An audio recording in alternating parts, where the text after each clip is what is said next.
Welcome to the Standing Out in Ohio podcast, where we discuss topics, upcoming events, news, and predictions with real estate professionals and entrepreneurs. Listen and learn what makes their companies and themselves stand out and gain advantages over the competition and gain market share. Subscribe for the latest news and discussion on what it takes to stand out from the crowd. Now, here's your host, Jim. Hey everybody, this is the second one we're doing here. So, say you check your credit score, you got a pre-approval, so you know how much you can afford, and maybe you probably already did some looking online, Yes. which is a Good fantastic time saver. It shows you a little more what kind of house you can buy for a certain amount of dollar range. So it tells you quite a bit. Yes. But one of the things you need to do in this step is to choose a real estate agent. Yes. How do you do that? Some people find a house that they like and they'll call that agent on that sign out front.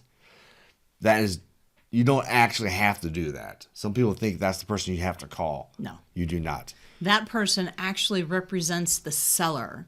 And if you call them, then they will represent both of you instead of somebody looking out just for your interest.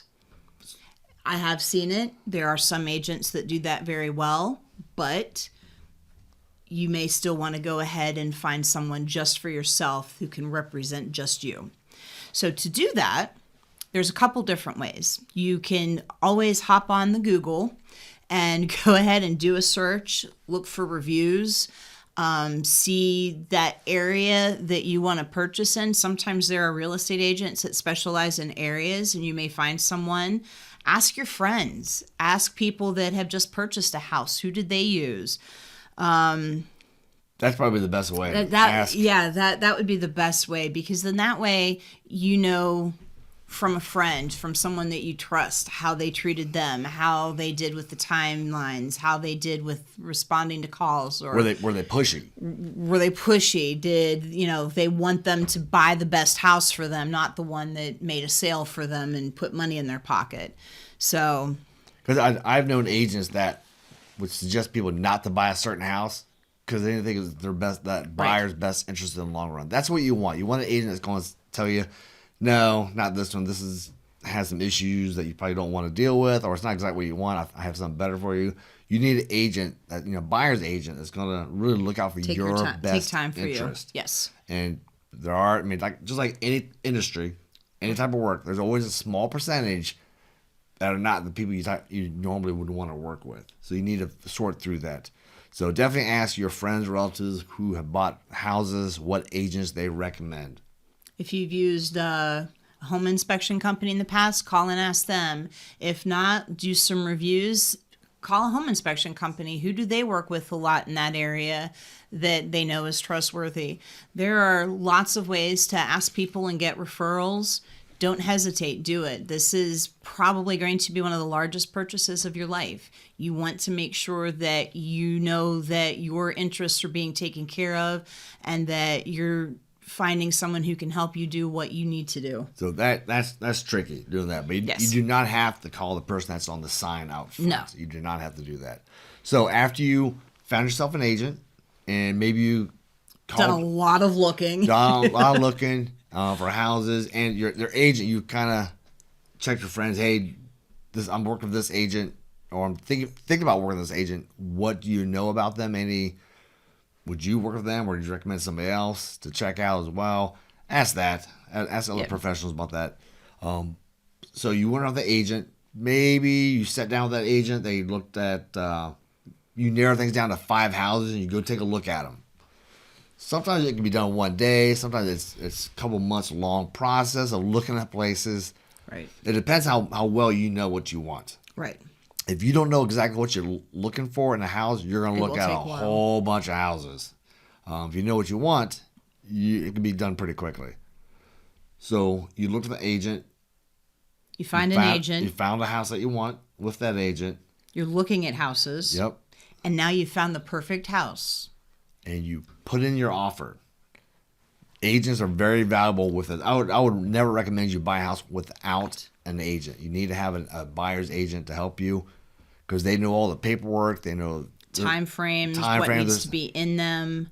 There's a lot of different things involved Right. this. So you put in the offer. Typically in the offer, they will give you 7 to 10 days to have all your inspections done, due diligence.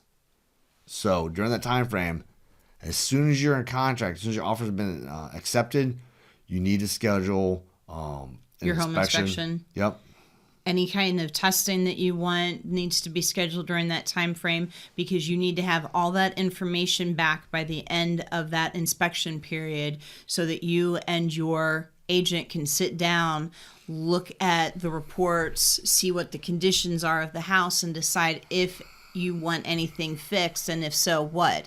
And of course, that's going to depend on the contract that you negotiated. Sometimes it's an as-is property, and well, as is does not mean you skip the home inspection. Right. As is means that the seller has no intentions of fixing things, but you still have the right to know what you're buying. So always have an inspection. And actually, done. that is more important during an as-is process, because you have no recourse. If you walk in and you find that there's a $20,000 foundation issue, so sad, too bad. You purchased that house with that. A home inspection will give you a bit of an opportunity to decide, do I want this? Can I afford it? Can I take care of the issues on my own? And then you guys make that decision with your agent. Yep. Now, part of your offer, you put in that 7 to 10 day period. Sometimes longer, sometimes less. There's something called earnest money. Yes. Sometimes that's required. It's just you give a couple bucks. It could be a couple $100. I've heard $50 as low as that. You just give some money that goes toward the seller. It's kind of like a deposit on your completing the transaction. And if it doesn't get completed, typically you have a way to get that money back. But that will be written out in that contract. That your agent can help you. And then also in the contract, it should written down what stays with the property. Refrigerators, microwaves, curtains, washer, dryer, anything like that needs to be spelled out in the contract, because if it's not, they do not have to leave it. Yep. So make sure if there's anything you want to stay, that it's in that contract before you sign it, or so sad, too bad, you've lost it. Yep. Now, some people are buying a house and they waive the inspection contingency. Crazy. I would not recommend that, but no, because you don't know what you're getting into. You don't know what you're getting into. Now, if it's a newer house and that's the only way you can get your offer accepted, okay. I mean, but you're increasing your risk.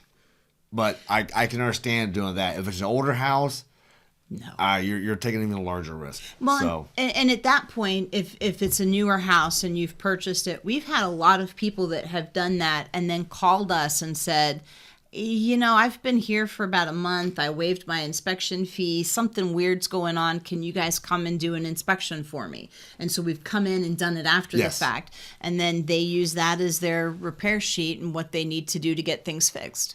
Yep. So we can come in after you bought a house and come do inspections. And we do that actually quite a bit. Yes, we do. So anyway, so at this point in the whole process, you've chosen an agent. You got it. You got pre-approved. Oh, that's right. Okay. You've gotten your agent. You looked at houses, you found a house, you made your offer. And it's been accepted. If they said no, not the end of the world. Sometimes you put an offer and they go, no, we'll say $200,000. You put an offer of $200,000, like, no, we want $210,000. And it goes back and forth a couple times. But anyway, eventually your offer gets accepted. Now it is time for you to do your inspections, and we will talk about that next. Thanks. Bye. Habitation Investigation is the way to go for a home inspection in Ohio. Trusted licensed home inspectors for your needs, from radon to mold to warranties. For a great home inspection, you really can't go wrong. Visit homeinspectionsinohio.com. You've been listening to the Standing Out in Ohio podcast. Be sure to subscribe on Spotify or Google Podcasts to get new, fresh episodes. For more, please follow us on Instagram, Twitter, and Facebook, or visit the website of the best Ohio home inspection company at homeinspectionsinohio.com. or jimtroth.com. That's JIMTROTH,